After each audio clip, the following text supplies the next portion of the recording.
Hey friends, subscribe Nicology and press the bell icon for never miss a new videos। दोस्तों आज मैं आपको सुनाऊंगा चाणक्य नीति का 17वां अध्याय। वह विद्वान जिसने असंख्य किताबों का अध्ययन बिना सद्गुरु के आशीर्वाद से कर लिया, वह विद्वानों की सभा में एक सच्चे विद्वान के रूप में नहीं चमकता है। उसी प्रकार जिस प्रकार एक नाजायज औलाद को दुनिया में कोई प्रतिष्ठा हासिल नहीं होती, हमें दूसरों से जो मदद प्राप्त हुई है उसे हमें लौटाना चाहिए। उसी प्रकार यदि किसी ने हमसे दुष्टता की है तो हमें भी उससे दुष्टता करनी चाहिए। ऐसा करने में कोई पाप नहीं है।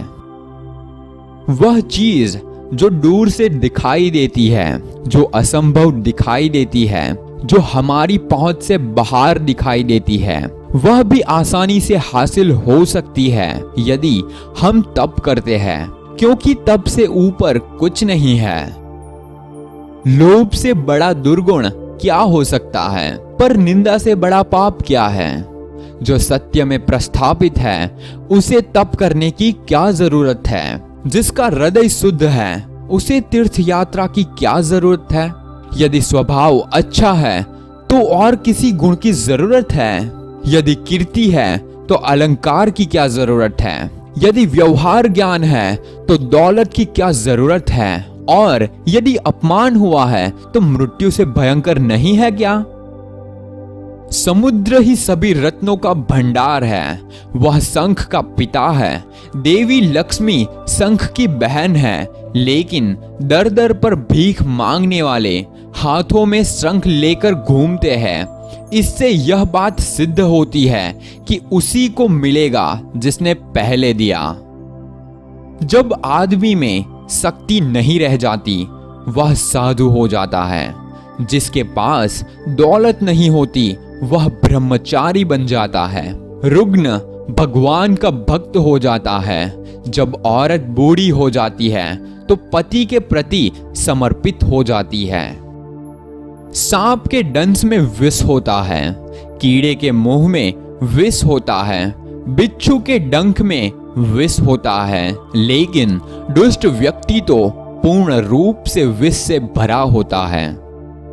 जो स्त्री अपने पति की सम्मति के बिना व्रत रखती है और उपवास करती है, वह उसकी आयु घटाती है और खुद नरक में जाती है।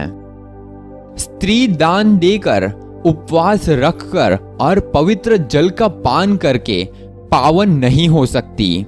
वह पति के चरणों को धोने से और ऐसे जल का पान करने से शुद्ध होती है। एक हाथ की शोभा गहनों से नहीं, दान देने से है। चंदन का लेप लगाने से नहीं, जल से नहाने से निर्मलता आती है।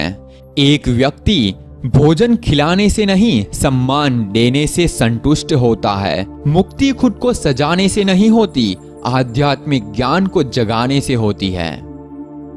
टुंडी फल खाने से आदमी की समझ खो जाती है। वच मूल खिलाने से लौट आती है। औरत के कारण आदमी की शक्ति खो जाती है, दूध से वापस आ जाती है। जिसमें सभी जीवों के प्रति परोपकार की भावना है, वह सभी संकटों पर मात करता है और उसे हर कदम पर सभी प्रकार की संपन्नता प्राप्त होती है। वह इंद्र के राज्य में जाकर क्या सुख भोगेगा, जिसकी पत्नी प्रेम भाव रखने वाली और सदाचारी है, जिसके पास में संपत्ति है, जिसका पुत्र सदाचारी और अच्छे गुण वाला है, जिसको अपने पुत्र द्वारा पौत्र हुए हैं। मनुष्य में और निम्नलिखित स्तर के प्राणियों में खाना, सोना, घबराना और गमन करना समान है। मनुष्य अन्य प्राणियों से श्रेष्ठ है तो विवेक ज्ञान की बदौलत है। इसीलिए जिन मनुष्यों में ज्ञान नहीं है वे पशु हैं। यदि मदमस्त हाथी अपने माथे से टपकने वाले रस को पीने वाले भौरों को कान हिलाकर उड़ा देता है तो भौरों का कुछ नहीं जाता, वे कमल से भरे हुए तालाब की ओर खुशी से चले जाते हैं, लेकिन हाथी के माथे का श्रृंगार कम हो जाता है।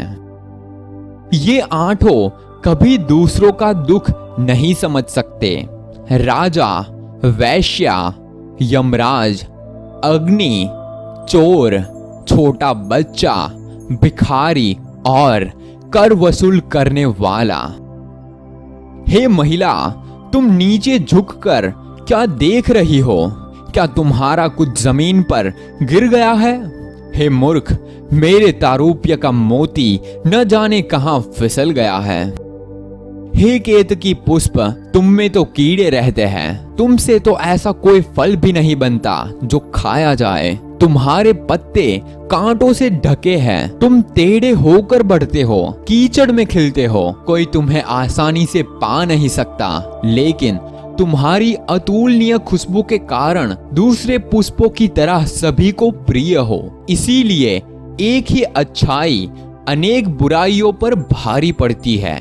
दोस्तों, ये था चाणक्य नीति का 17वां अध्याय और इसी के साथ चाणक्य नीति के सभी अध्याय कंप्लीट होते हैं।